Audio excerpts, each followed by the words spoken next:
gentlemen, hello and welcome back again to the EU Epicenter qualifiers, taking a look at game number 1 here in this lower bracket finals. Vega Squadron facing off against Navi. I'm Lyrical, and I'm joined as well by the man, the myth, the legend, Dota Capitalist. How you doing? Turn to ban. Oh, hello? Oh, God.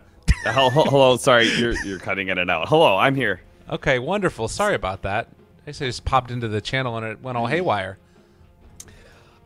How are you, Lyrical? You had a very long day. It's fine. I woke up a little bit late. I woke up at like 6. That way I could cast a best of 5. But, you know, it's good. I'm excited to be here. Like, Navi, they just went crazy in the other game, and now they get to play another one. I'm pretty sure they're more tired than I am, honestly. I don't know. Casting a best of 5 does take a lot. I'm sure both of you guys are sitting on similar fatigue levels. Meanwhile, I'm like Vega Squadron, you know? I'm fresh. I'm ready to go. I'm like, all right, this is going to be easy. A simple best of 3. Get into the grand finals, no problem. I don't know. This should be a matchup that is very draft dependent, at least from what I got. You know, I went back and I watched the Vega Navi match because I didn't watch that the first time around. Honestly, because I didn't think Vega was going to be too much of a contender, but they actually did take Navi to 3 games, but it was very much based around drafts. I think the first draft was like Navi first picking a Terrorblade, and that got countered really heavily. Second game was Vega Squadron picking a Bloodseeker, and we learned Bloodseeker may be a strong pub hero, but against actual coordination, it doesn't really work out well. And then game 3 was a Medusa versus Animage. So it was like, in my opinion, it was draft wins all the way through. So I am anticipating that this series will also be kind of similar, that Vega Squadron could actually beat Navi here, despite Navi looking like the stronger team, just purely based off of draft. Okay, yeah, and I'm excited to see if that's actually going to be the case. Interesting picks all around. We've seen kind of a resurgence of Spirit Breaker, and more often than not, it's to try and either A, like, you know, deal with the Ricky or Bounty Hunter, or B, be part of this dual aggressive lane. And, well, it's a bit of a throwback for Vega. It's going to be the Darkseer with it as well. Good team fight, great pickoff potential. But Tree, to me, has felt like the hero of the patch nonetheless. Yeah, Treant Protector is definitely, I was looking back through some of the win rates of the heroes in the Kiev major and then following afterwards, and it really does seem like there are certain standout heroes. Treant Protector was one of them, Terrorblade is another, and you could see that got banned away by Navi, and they're also the ones that first picked it in that best of 3 against Vega Squadron in the first place, so you could see that hero has a lot of priority. I think another one that is going to go perhaps unmentioned here is, unless Vega Squadron pick it up, is the Templar Assassin. I think that is an incredibly strong mid right now.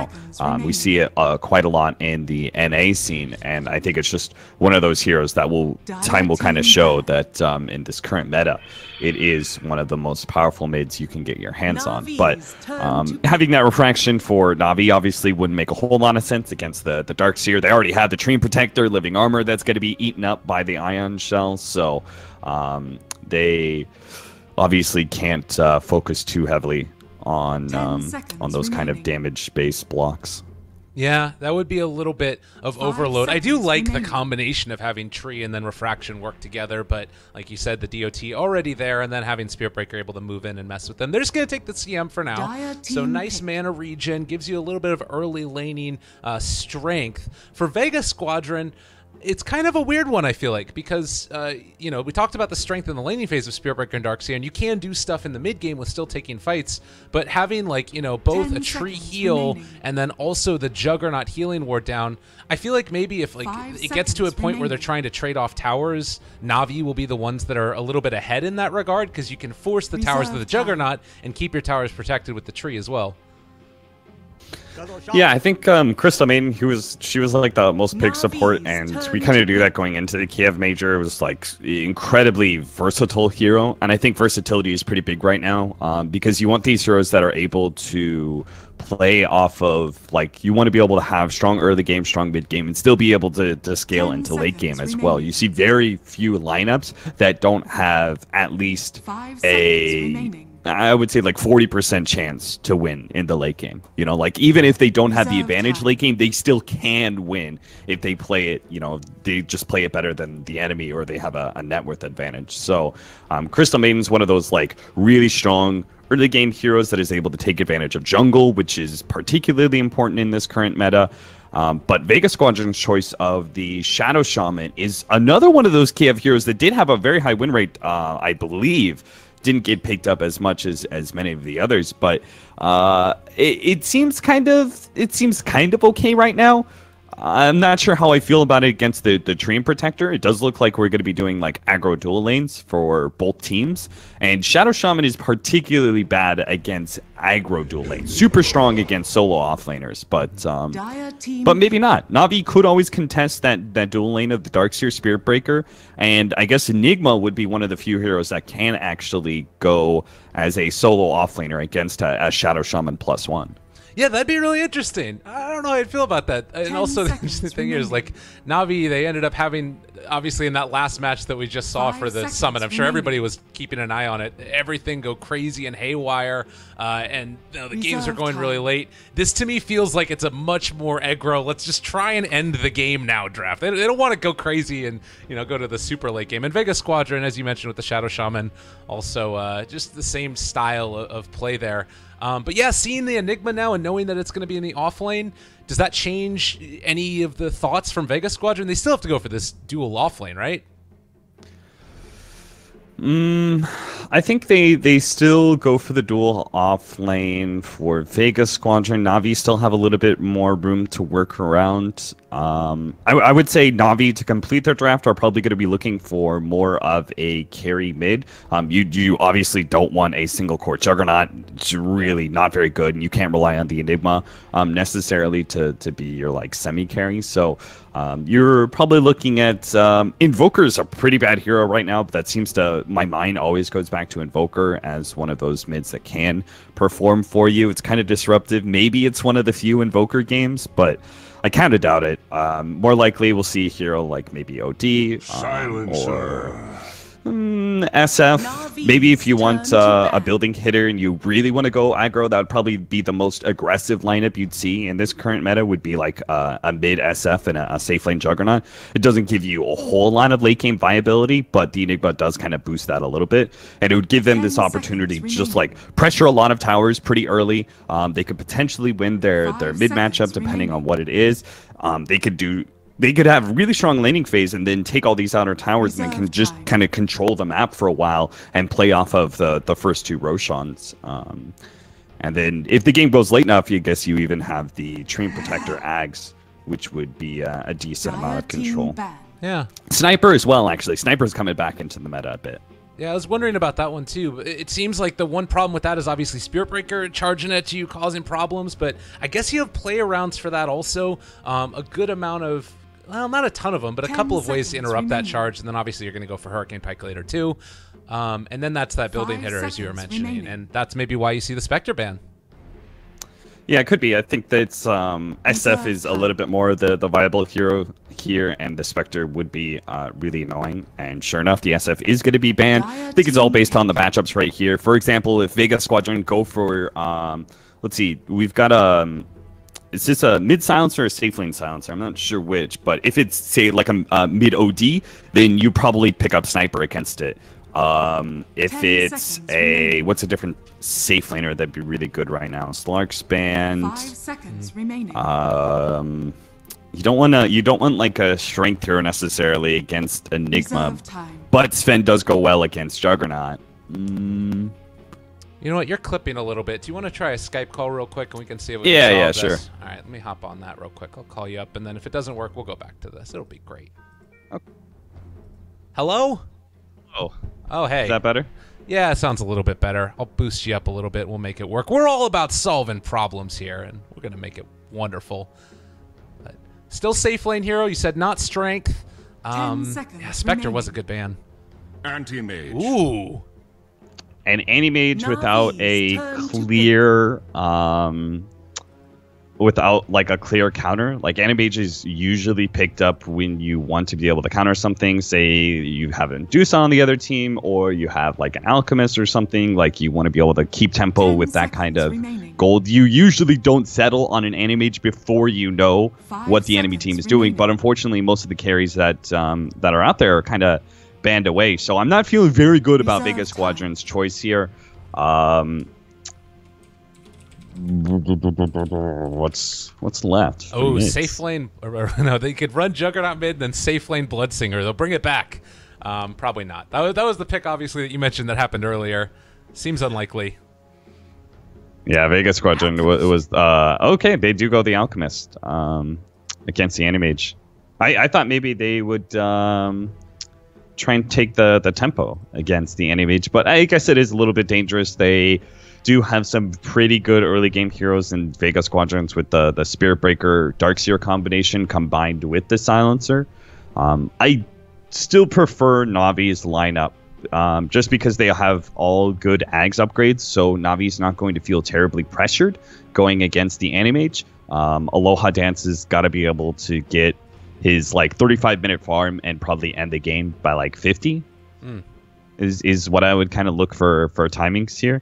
Especially since I don't feel like Silencer is particularly reliable into the late game. He can be strong.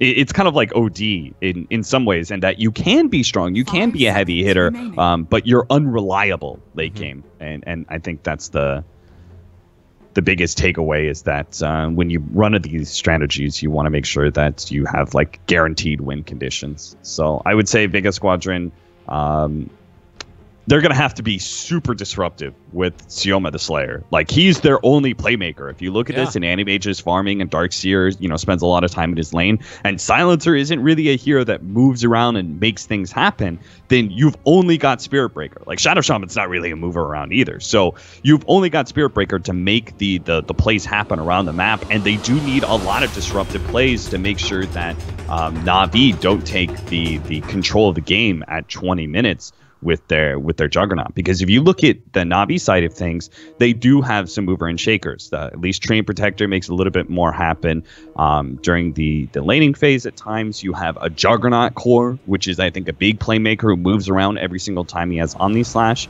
So I do kind of prefer Navi's lineup, but this is going to be, I think, ultimately a bit of a farm fest. All right, well, we'll have to see if they can, make the...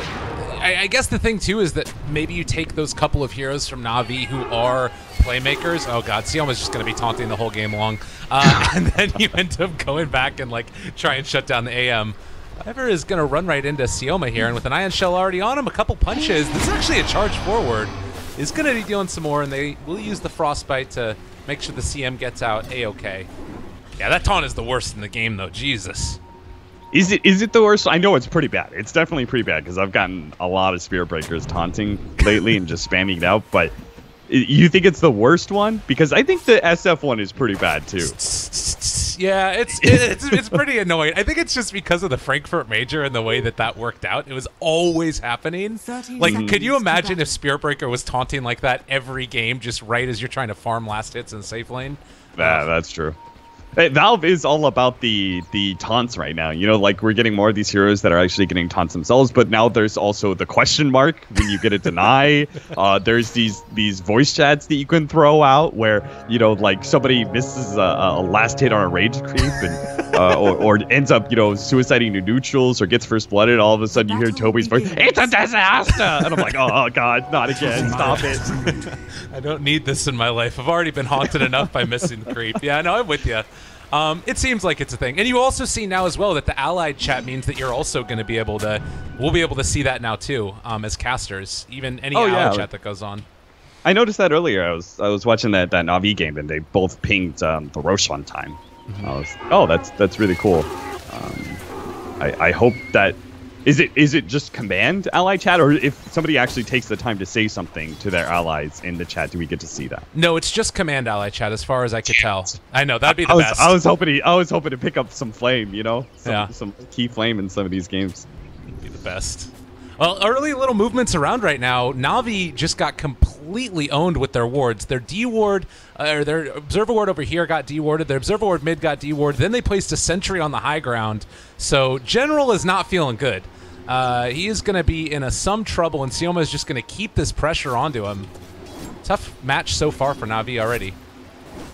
Yeah, him starting off in the safe lane and just basically abusing General's Enigma has been a really smart idea because the Darkseer doesn't necessarily need him to begin with. It's a Crystal Maiden who's going to be spending most of her time jungle to start anyway. You want to get that really coveted level 3 where you have this 2 levels of Arcane Aura.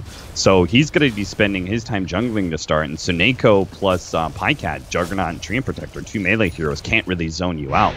So Afterlife can actually solo really well in the start, and then as he gets his level and Sioma's Slayer gets level 2 or something, they can rotate down to bottom and have this really big power spike where they could take over the lane even against 3 heroes. Yeah, and he's going to have his boots up as well. Sioma trying to soak up whatever experience he can to mess with General here. In the mid lane, Dendy's having himself a final time, 9-0 versus the 9-3. Obviously, there was the change to the way that Acid Spray is laid out, but you can still get a bunch of the CS as well, so trades going out across the lanes. We'll see if they can start to put the screws a little bit to the Juggernaut in the bottom lane over the next couple minutes. Actually, just going to go into General, break his clarity, and then run away. God, what a butt. Yeah, that is not much you can really do about that one, I think. He's just got to keep on farming, and there's nothing he can really do. You know, he's just got to kind of like ignore Sioma from time to time. And he's going to have half the experience taken away and all that sort of thing, but he just keeps doing it. Like, you just ultimately accept the fact that their 4 position is so focused on you that he's not ganking mid, that he's not pressuring the Juggernaut.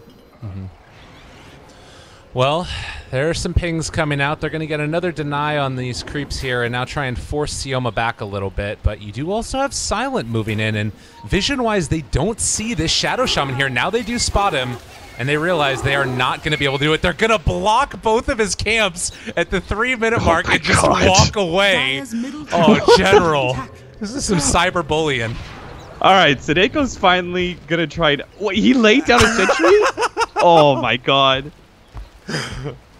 I don't think I've ever seen a team pressure an Enigma this much. Besides, like, you know, going way back when it was 4-position Enigmas, and you'd go and, like, you get like 2 sentries in the jungle and maybe throw even an observer ward and block 3 different camps. Like this kind of harkens back to those old days where you just try and kick the Enigma in the balls as many times as possible for the first 5 minutes. Jeez. And I mean, he is still getting levels by and large, and they're also going to be charging and ether shocking his Eidolons, taking those away as well. Whatever small comfort Enigma thought he was going to have, it's not going to be there. But it's still going to be a good amount of space given to Dendy. They're not messing with him, and he's gotten pretty much free farm, even though he's been pushed out of lane. Yeah, he's at this point, it's you look at it, silencer matchup's kind of annoying, and you can get almost just as much farm out of your jungle, particularly since you have close access to these bounty runes. So he's just playing off of that. I think it's fine. He's not going to get the same amount of experience out of the jungle for sure, but he'll still probably keep up with farm, no problem. And that can give him his supports a little bit of solo time in mid. And they do need, like, we really need these supports to have a lot of farm, particularly the Crystal Maiden. If you can get a lot of levels in CM, him and Juggernaut, Pycat, they can actually move around the map and get kills together. You have the Ensnare, Lockdown, or Frostbite against an Animage plus the Omni Slash. That's a kill combo for sure. Well, and Suneko here is trying to soak up some more experience as they are going to bring in some more heroes, trying to pressure the tower. If they can manage to get this early tier 1 tower down, it would be quite strong, particularly against the tree, who only has the 1 point up right now in living armor. So not a ton of regen's going to be coming through that, as Dendy taking some more damage mid, going to be forced back. But yeah, I like what they're doing with their movement around the map and, you know, having CM farm out the secondary jungle. But ultimately, this is all like, these are like little stopgap measures, kind of doing what they have to do. But I really think that Vega Squadron is the one getting the most out of this laning phase. Okay. Oh, maybe they dropped the global already, thinking about going for him. There's a charge through and they cancel it out. So global committed to make sure that Silent and the anti-mage stay alive. Yeah, it's pretty unfortunate because now I think with Pycat picking up his level 6, I don't know. He's low on mana, and you have to make a pretty heavy rotation. But it wouldn't be a bad idea to see if they could force a fight with the Juggernaut Omnislash while that Global Silence is down. But maybe they don't feel comfortable being aggressive. They are going to be playing very defensive for the most part. You could be playing them, see them play off their off lane and mid lane quite a bit. I think most of the times whenever you have Tinker or Alchemist, you play around your mid and off lane jungle the most, as your safe lane jungle usually gets taken over. It's kind of a little bit too exposed to kind of reach too far out there. So it's definitely going to be a very defensive game for Navi, at least for the first, like, I would say 20 minutes or so. Okay. Yeah, and oh my god, does he just get a courier snipe here? Almost there, not quite going to be in range. But that does also tip off now, Navi, that there's a Spirit Breaker roaming around the jungle. Also, we got to mention real quickly, AM Midas. It's come back again with just brown boots. Rio, yes. It's the way to go. People have been looking at it. The increase in golds that you've gotten from the Hannah Midas change is worthwhile for these AFK farmers who hit a very large peak at around 30 to 35 minutes. You know, it's kind of like, why not? Like, the Midas is going to pay for itself, and then it's going to pay even bigger dividends past that point in time. Why don't you go the Hannah Midas if you're not planning on having an impact from this hero at all for the first 20 minutes? Like, AM is just not going to be a part of fights unless it's blink in and throw down a mana void to clean up. Yeah, pretty cool. And they're also sort of doing double the damage as they're trying to go on the bottom, and they do get first blood. Pycat gonna drop, actually, and that's the hero that you want to be making the moves around the map instead. Yeah, Silent, he did a pretty early smoke, and he's been kind of wandering around looking for his opportunity, but they finally baited out at bottom lane with the spin used to try and deal with the Ion Shell, and then all of a sudden the Shadow Shaman pops up with that really high damage and long duration ensnare. Shackles does so much damage. His level 2 is a 3.5 second stun for 200 damage. Right? Shackles has been buffed repeatedly to a point where it's now like finally the hero is viable again. God. And this was something I wanted to mention before we got into that kill, is that they've also gone back in about a minute or so ago and blocked out these camps again. It just hurts so much for your pharma, your alchemist, that you've blocked out the hard camp and the medium camp. He's going to be struggling to find space to get himself farmed. Yeah, it's if they can actually, like, they basically have taken over the safe lane jungle, right? That's gone. Just like we talked about, right? Is that Navi are going to have to play off their mid and their offlane jungle, but it is beginning to limit farm heavily for the Alchemist because he also has the Enigma who plays off of jungle farm as well. So, and there's just not enough farm on the map for them right now. Mid lane, they're going in for it right now onto this CM, and the TP rotation. Sioma just going to try and TP away. Is he going to get out? No! Never ends up finding the kill. The big buff CM right clicks. That is a huge play. Vega really overextend themselves, end up losing a kill on Spirit Breaker, which then allows Navi to guarantee take top tower. They know the Spirit Breaker won't be there in time to contest, so they're like, all right, free safe lane tower. We can still defend bottom if they really want to and try and prolong the life of this safe lane tower. Biver's here. They're going to come in with the Enigma. They do have Black Hole, so they can actually get a kill combo here. Yeah, and Spirit Breaker is on the exact opposite side of the map, so he can't get there in any form of time. Movement comes in now from General, gets the deny, but not able to quite get off the Malefice, so Darkseer will make his retreat. And still, they're kind of on the side of Navi, continuing to pressure this jungle, and like you were saying, making that space for the Alchemist to farm the offlane jungle himself.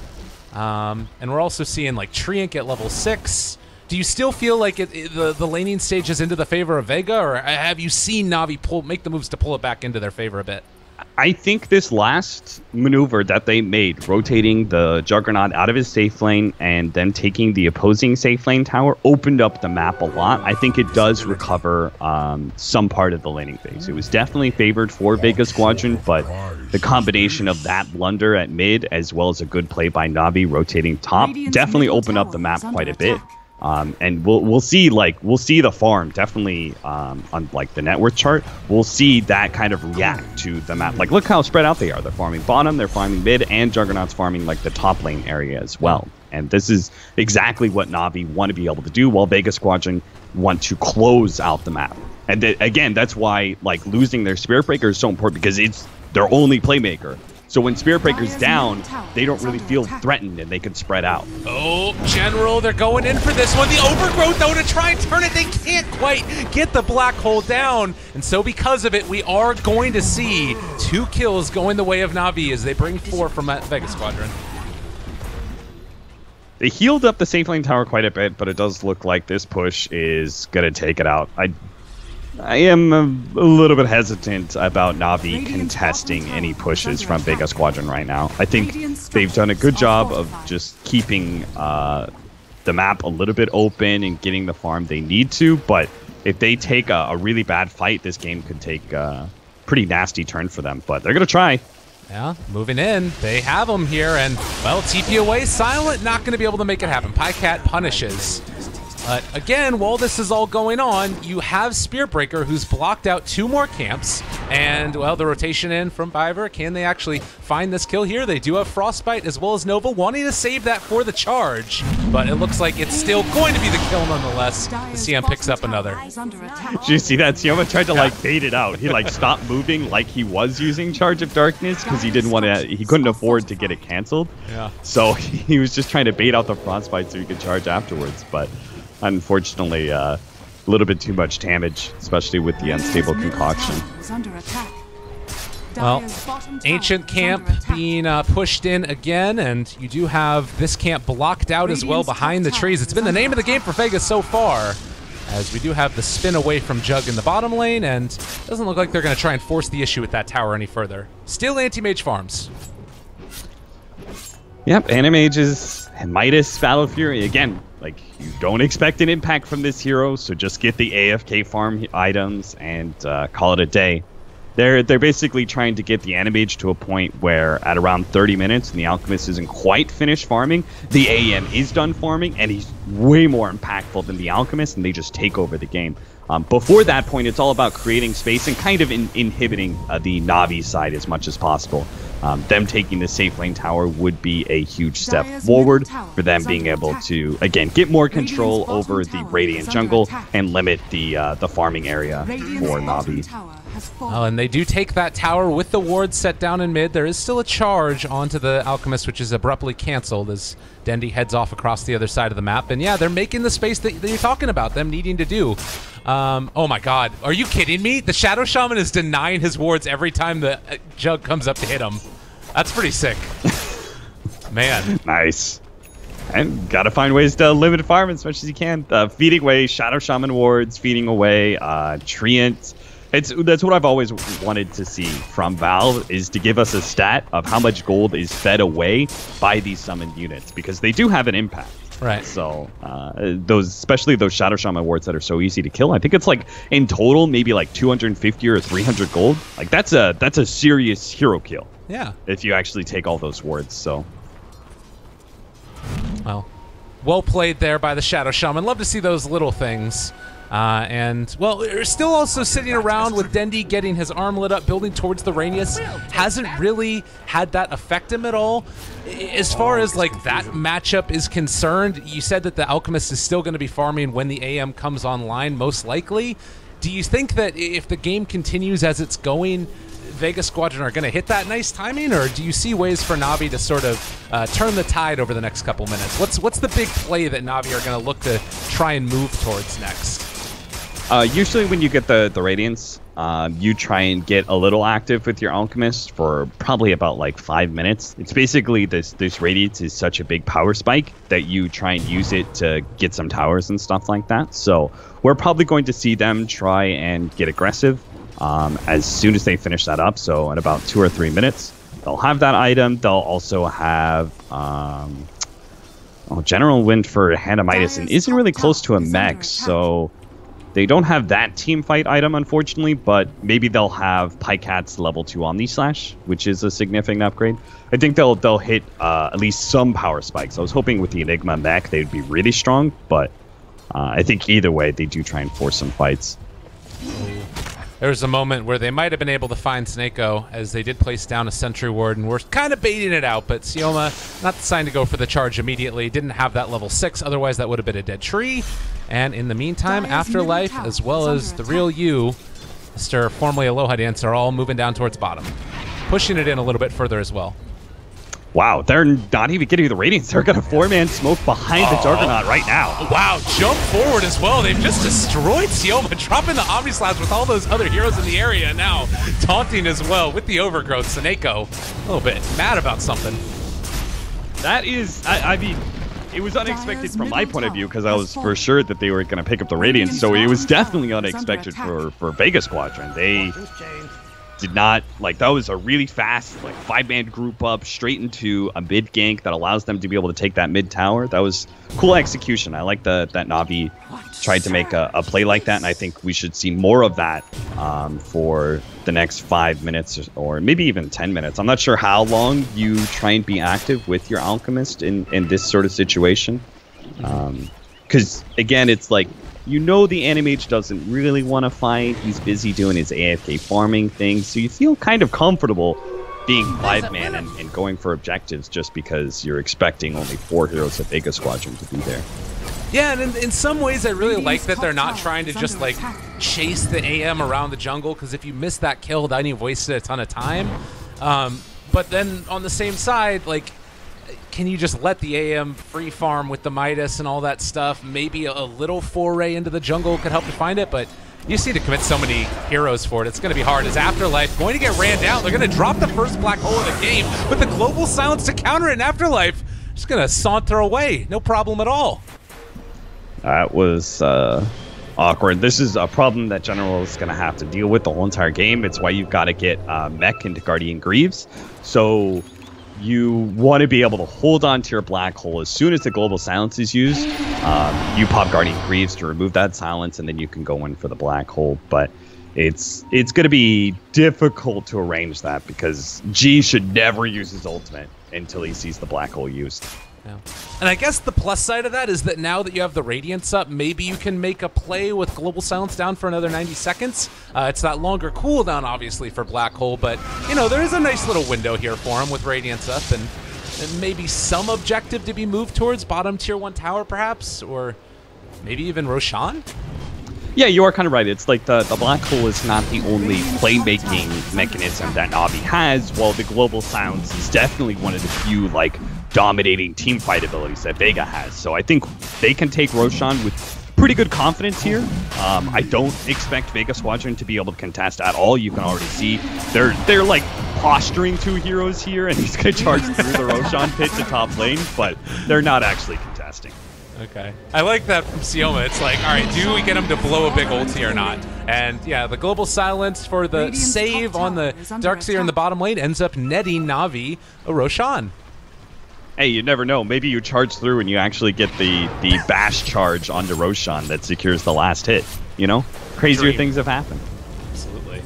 No, that'd be pretty cool. And I like the play, too, because there's not really much that's going to break it out. Like, if you use Overgrowth there, I'm pretty sure that the tree is fairly happy. And, well, now Radiance, Boots of Travel, soon to be done for Dendi, with Aegis on the side of Navi. Is the play towards bottom lane now, or you wait for that like next big item that comes up first? In your opinion? I'm not sure.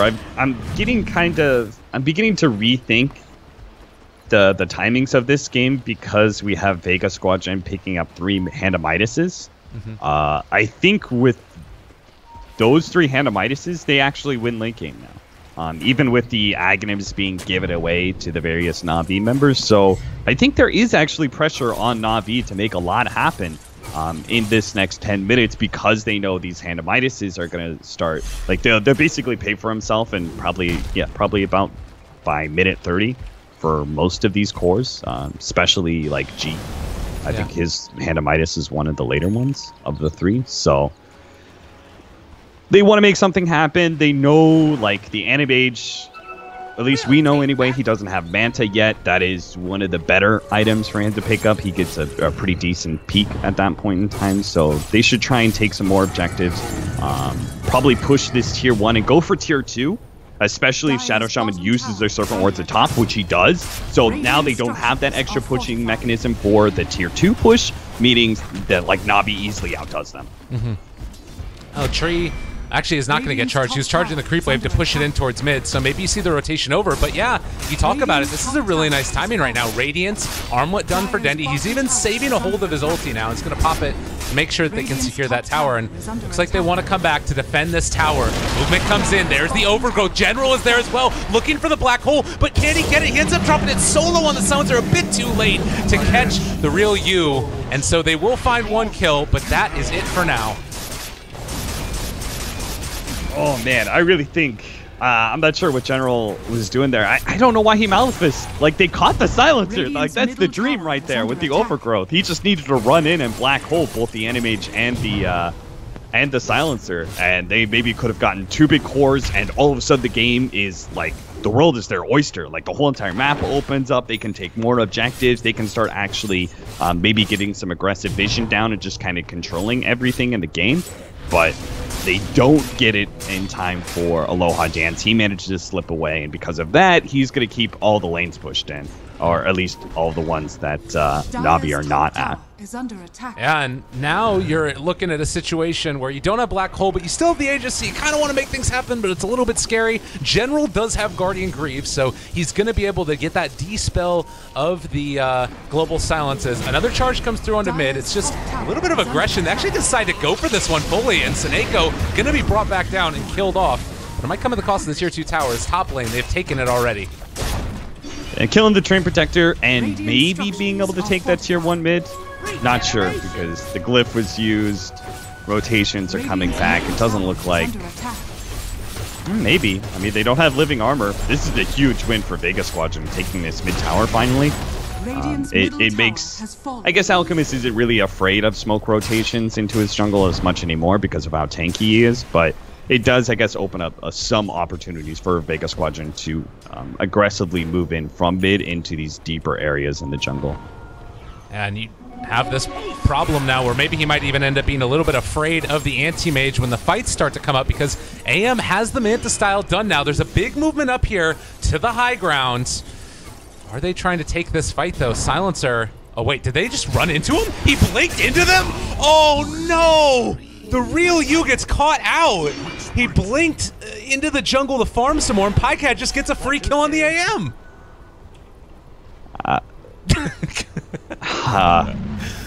I actually have a funny story about Aloha Dance's new name. When he first did it, I was looking back at the replays. His name was like Dare Io.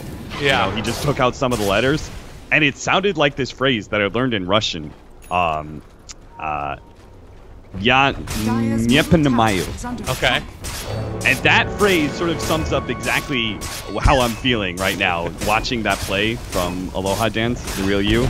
It means I don't understand. I don't understand. What? Oh. Like, they had no vision of anybody. I can only assume it was a misclick, because there's no reason you should blink deeper into the jungle with nobody on map from Navi. And now look at the situation. You have 10 seconds left until AM is there, and maybe they can like force out they're not going to force out a buyback, I don't think, at this point, but they might be able to take down this tier 3 tower. Pycat could have thought about coming forward fully, but with the Aegis already gone, they decide not to. We'll see if they can find anybody on the way out of this, but General, as Malefaced turns, just going to face up against him. The overgrowth onto 4. They're taking down 1, maybe going to be able to take down a little bit more than that, but the vacuum back inside of the shards. They destroy the CM, destroy General, and 2 are now dead, and Anti-Mage, a little bit pissed off about the situation that occurred earlier, is going to chase down Dendi. Still missing a couple of times. With the Solar Crest there, is going to end up falling nonetheless. Saving the Mana Void, taking another one. 4, 5, all going down. My God. Vega Squadron strike back in a big way. Great choice of Shioma Slayer to buy back there. That was a huge win. They just got the game back into their hands. Aloha he has his full Manta, and he's going to be picking up a Butterfly soon, especially if they can take some more objectives. I don't know. They were like they were looking. It was such a dire circumstance where they were already being pushed high ground by an Alchemist lineup by 25 minutes. I was thinking to myself, if Navi get away from this fight without losing anybody. They just control the map, and I don't think there's any comeback for Vega Squadron there, with barring a mistake. Well, there's another little bit of a mistake as Pycat takes down the Spear Breaker. That's a dieback for him. Silent is dead as well. So the battle is just swinging back and forth, a little bit too far forward, and they lose 2 because of it. Maybe they end up losing Afterlife as well? He does have Surge back up in a second. They're waiting for it for the moment. Still going to be able to catch there, and, well, he is now in trouble. Guardian Greaves going to be no help there as the Darkseer is brought down. And now they run down mid. Why not? Let's just keep doing it. Well, it's CIS Dota. Both teams being a little bit too Devi and getting caught is not terribly surprising to me. But this Devi should be fine, I think, right? There's no Darkseer. Darkseer is a big team fight hero for 30 seconds. Surely you can take this tier 3 and bare minimum, maybe even the melee racks before the Darkseer is there. And without him, I don't think Vega Squadron can win the fight. They're just walking straight forward. Are they going to bring down the AM right there? So close to it. They're sunning up the Silencer. They want to get him in the midst of a black hole. But it looks like they're going to have to back out for the moment and just contain themselves to the tower. Don't need to dive under tower in that instance. And turning to fight, you have the Omni Slash, so if they want to go for it, thought about the black hole, but it's going to be a jump away. Silence still brought down. Go for more. Highcat spins away. Overgrowth catching the AM. That might have done it. There's the jump forward. Vacuum wall into 3. Is there enough follow-up though? Sioma's gone yet again. And still Navi stands. Oh, Cap, this is looking bad. Stun? Okay, they're still catching the AM, and that's going to be melee down. Navi looking quite strong. Sineko stuck. Oh no, he's good. He's gonna TP out. Okay, well, good play by Navi. They saw their opportunity, they pushed for it. Or maybe they're gonna lose some heroes. They vacuum back onto 2, and well, they're gonna end up losing the Enigma, and unless CM jukes everybody's brain out, is still gonna fall, regardless of all those fancy footwork moves. All right, I don't know what Vega Squadron does now. Like, they cut a couple of heroes, but that's the cost of, like, being able to take the mid-melee racks this early. Like, Navi are fine with giving up the Crystal Maiden and the Enigma. Mid's always going to be pushing in. The Alchemist is getting to his, like, Naga Siren rat status. And once you get to that, like, even Animage can't really contest with the constant split pushing you're going to be doing with this Alchemist.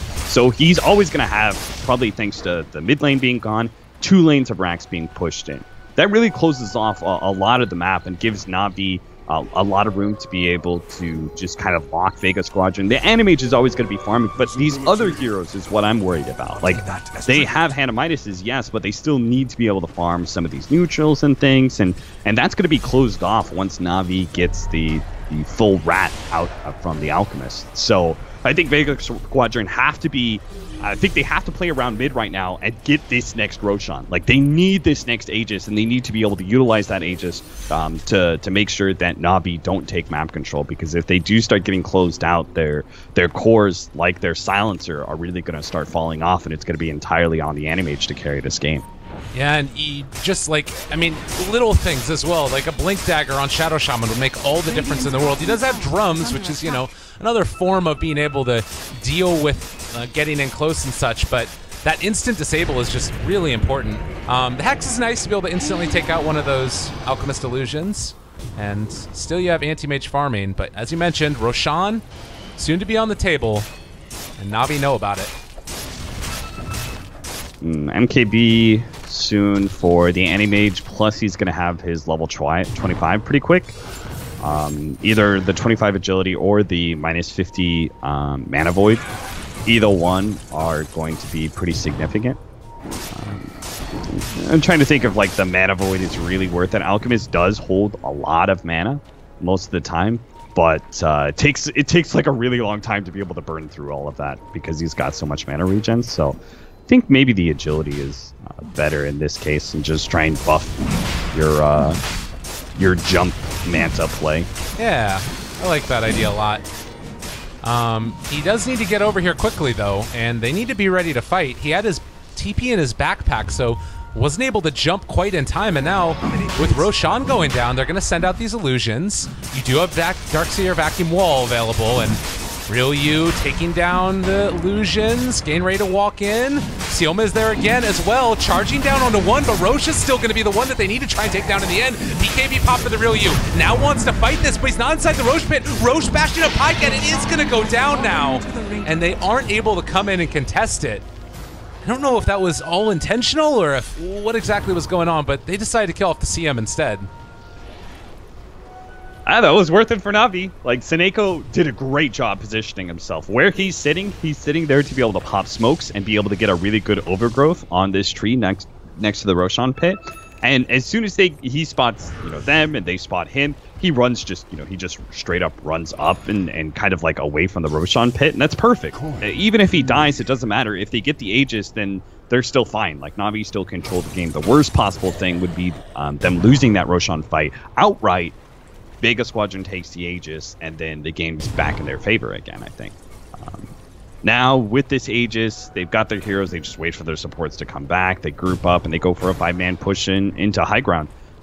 It doesn't have to be that exact. Like, you don't have to go for it right away. They can just kind of play this slow siege game because the Alchemist needs to push out these other lanes first. But in the next 5 minutes, this should be another lane of Rax, barring some amazing plays from Afterlife. He's your playmaker at this point in time. He's the person that you have to see make the really strong vacuum wall play.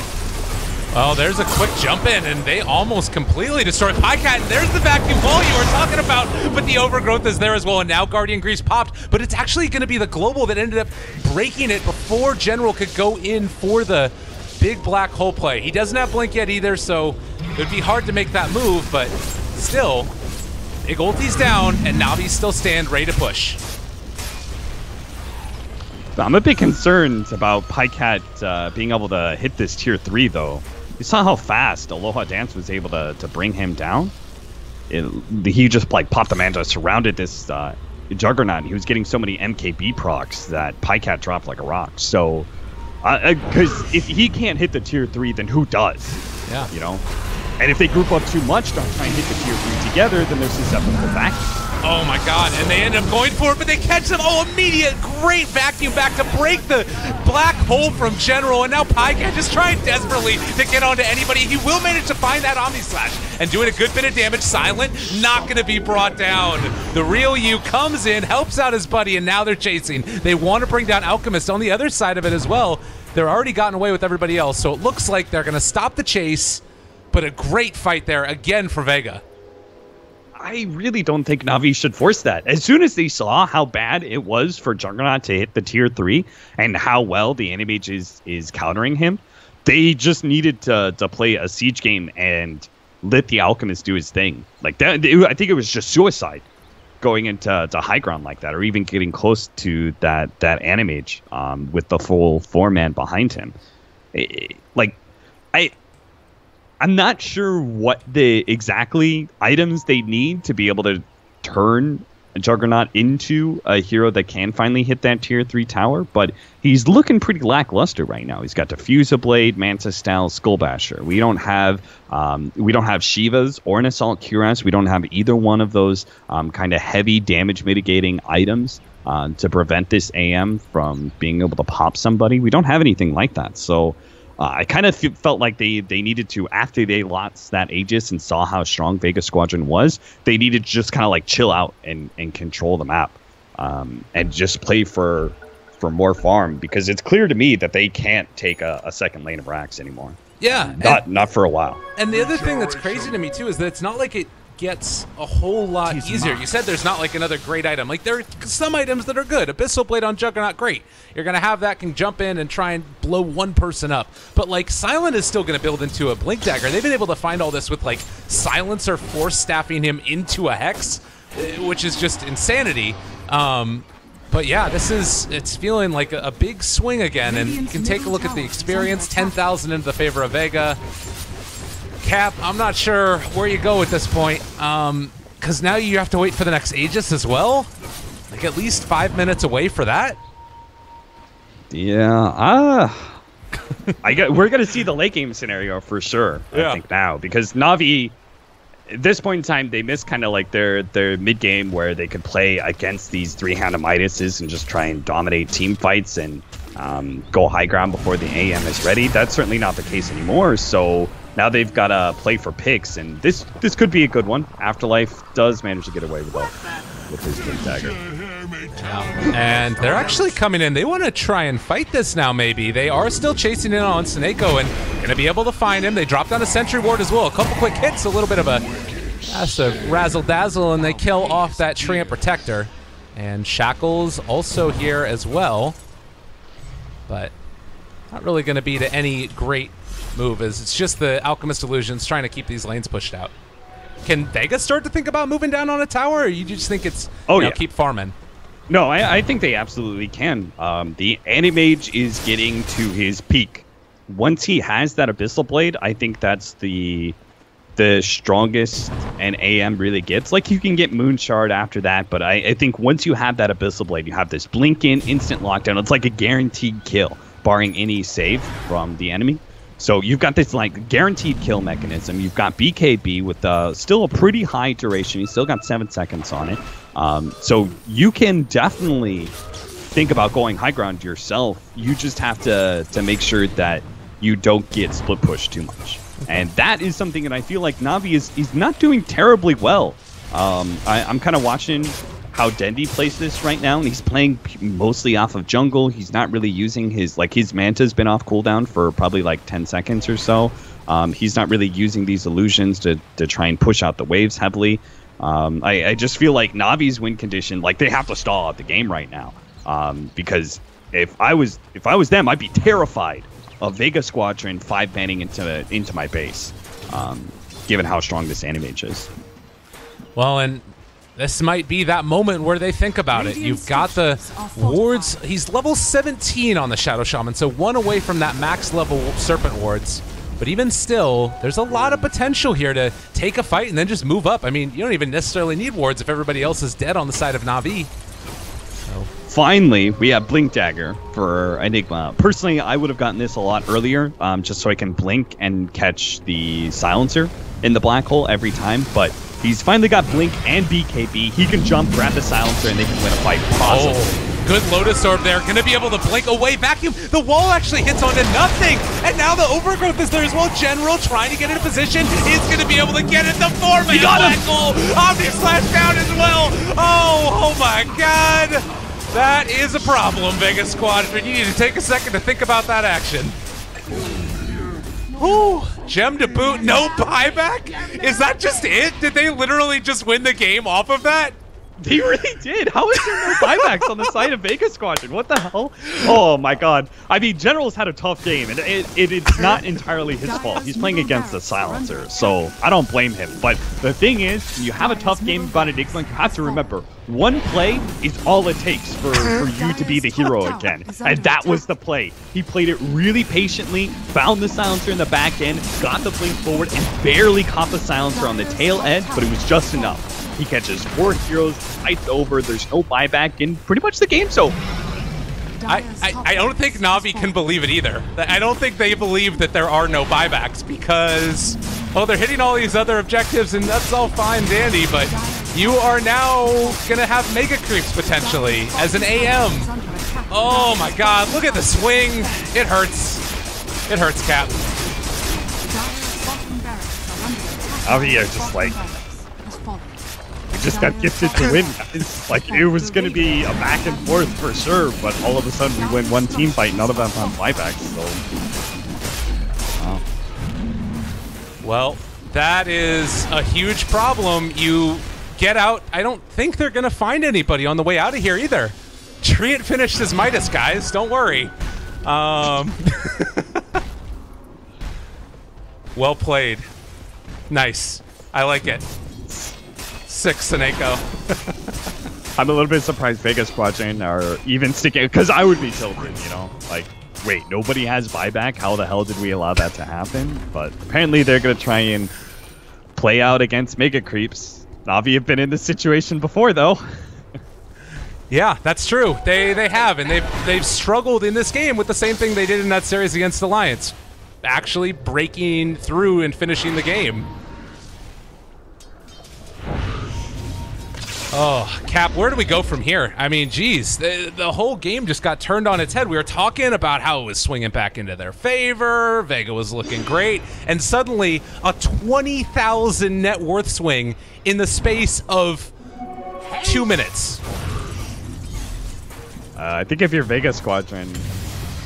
Oh, no. Oh, God. You can have one of those now, General. It's okay. You did your job. Just keep channeling. There's the global that comes out, and now Omnislash actually going to be reflected back and forth there and is going to be able to walk away for the moment.